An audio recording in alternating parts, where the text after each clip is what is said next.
ओम शांति। बाप दादा मधुबन। आज की मधुर मुरली 10/7/2025।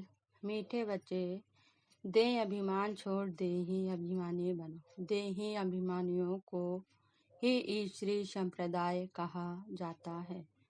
प्रश्न: तुम बच्चे अभी जो सत्संग करते हो या दूसरे सत्संगों से निराला है कैसे?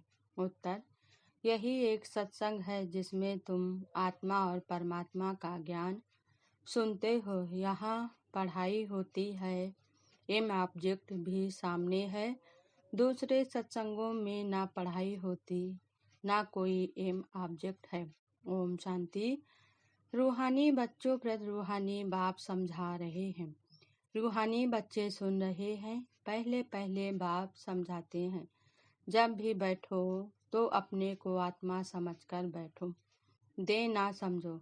दे अभिमानी को आश्री संप्रदाय कहा जाता है। दे ही अभिमानियों को ईश्वरी संप्रदाय कहा जाता है। ईश्वर को दे है नहीं, वह सदैव आत्म अभिमानी है।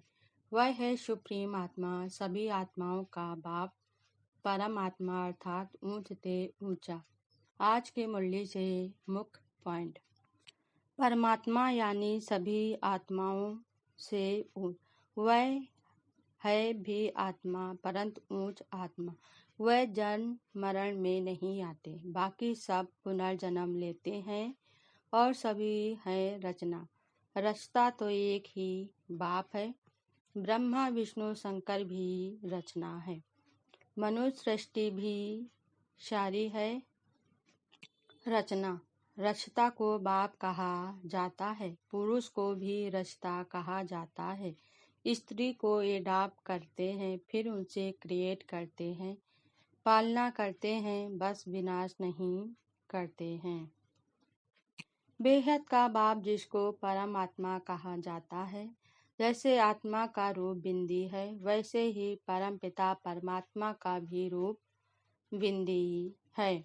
बिंदी की पूजा कैसे होती है? भारत में रुद्र यज्ञ रचते हैं तो मिट्टी का शिवलिंग और शालिग्राम बनाकर फिर उनकी पूजा करते हैं। उनको रुद्र यज्ञ कहा जाता है। आत्मा अविनाशी है, शरीर विनाशी है। शरीर द्वारा पाठ बजाती है, आत्मा तो अशरीरी है ना। कहते भी हैं नंगे आए थे नंगे जाना है। शरीर धारण किया, फिर शरीर छोड़कर नंगे जाना है। बाप अभी स्वर्ग की स्थापना कर रहे हैं। बाप कहते हैं तुम अपने को आत्मा समझो, हम फर्स्ट क्लास आत्मा है।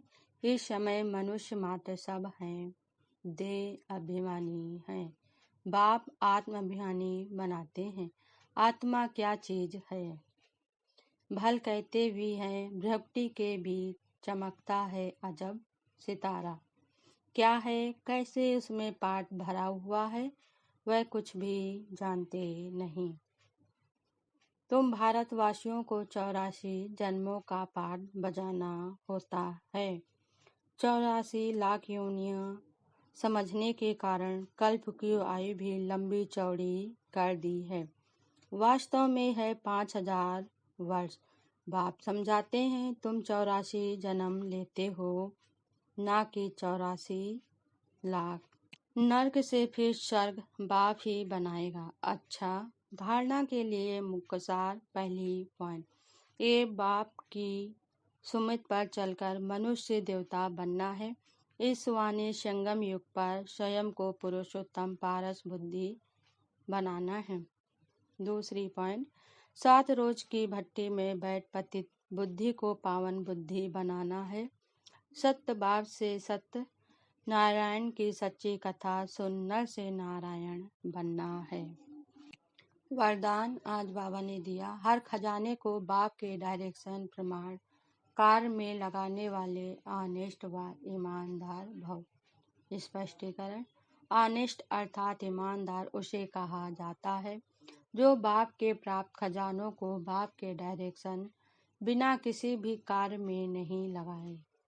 अगर समय, वाणी, कर्म, श्वास व संकल्प परमत या संग दोष में व्यर्थ तरफ गंवाते हो स्वचिंतन के बजाय पर चिंतन करते हो, सम्मान की बजाय किसी भी प्रकार के अभिमान में आते हो, श्रीमत के बदले मनमत के आधार पर चलते हो तो अनिष्ट नहीं कहेंगे। यह सब खजाने विश्व कल्याण के लिए मिले हैं, तो उसी में ही लगाना, यही है अनिष्ट बनना।